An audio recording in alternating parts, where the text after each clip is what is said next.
A solid episode that hangs on strong character interactions and relationships, even as some of the events feel familiar. Hello, Arrowheads. Matt Tucker, editor and senior writer at Green Arrow TV, here with your review of Arrow, episode 6.2, Tribute. Oliver gives up his mantle for his son. It's an interesting concept, even if it feels like we've been here before. In fact, there's not much in this episode that screams new, but for one key element: Oliver's growth. Team members are hiding secrets, hidden identities hang in the balance, no one, but everyone, expects the Russian Bratva, a bullet-strewn public attack, a dogged federal agent threatening to turn Oliver's world upside down. There is a remix factor to just about everything this hour. That said, overall, the episode works. Following up on Craig's advanced review, one of the highlights of the episode is that each of the main cast, Willa Holland aside, gets something to play. Team Arrow's relationships are mined to great effect. We explore further the growing partnership between Diggle and Dinah. In the field, a phrase that everyone seemed to have a poll going for who could say it the most number of times, the team has naturally paired off, with Wild Dog and Mr. Terrific frequently teaming, and Spartan and Black Canary usually in tandem when Diggle is not running wingman for Oliver. Her concern with Diggle's ever-increasing reticence to use his gun was both valid and well-founded. John's broken, and while he's trying to grit through it, the potential to put her life at risk is very real.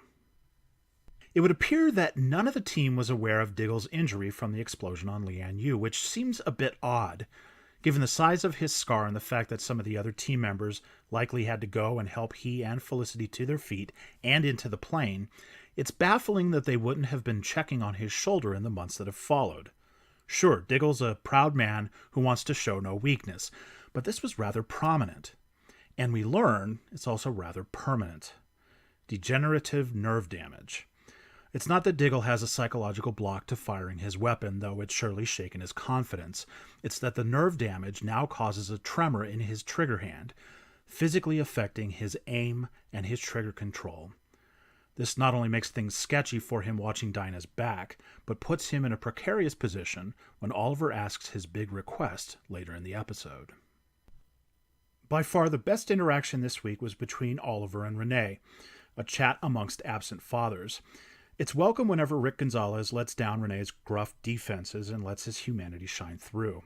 The scene in the mayor's office was indicative of the character work this week. Much in the same way, the buoyant discussion between Felicity and Curtis over coding gigs outside of their night job had fun moments, but leaned a bit too cloying.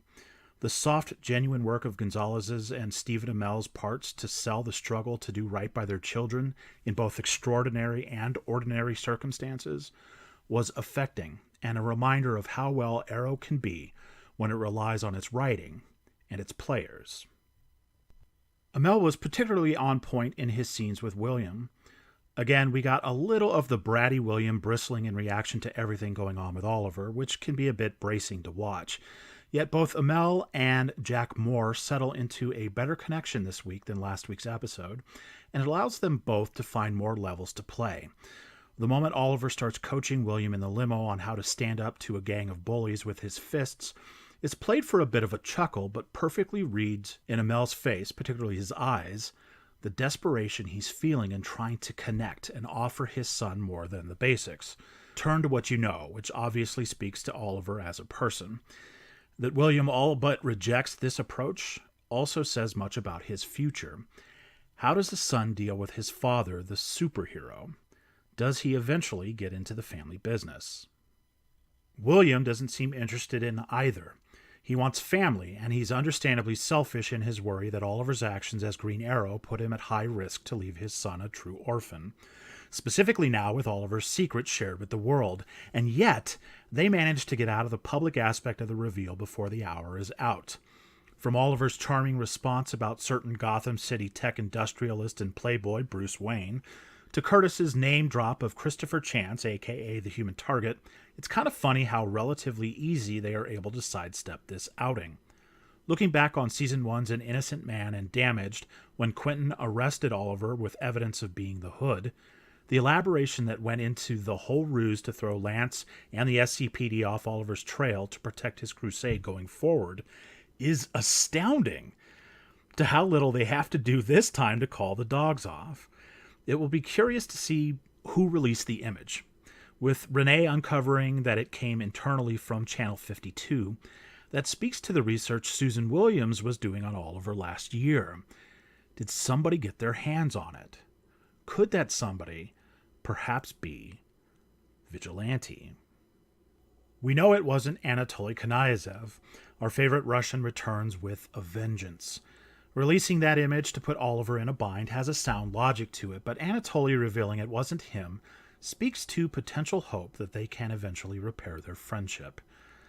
It's a bit hard when one friend brings a cadre of military-trained goons to the party and kidnaps a foreign diplomat on an official visit to the city of which the other friend is the chief executive.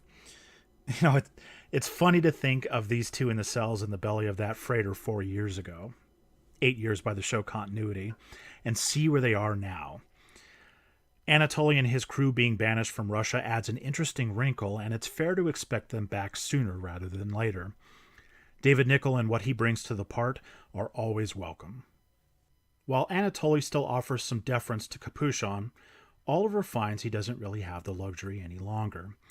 He knows Williams' fears that Green Arrow could get his father killed bear weight, so he knows he has to make a choice.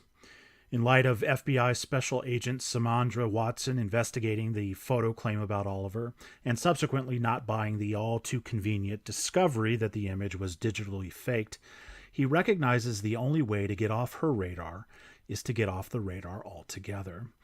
Oliver retiring as Green Arrow is a well-trod Oliver Queen move. It's not surprising, but his rationale is far different this time. This is Oliver's growth, his understanding that more than any other relationship, this person needs him, and not the mayor or the company head or the rich boy or the symbol.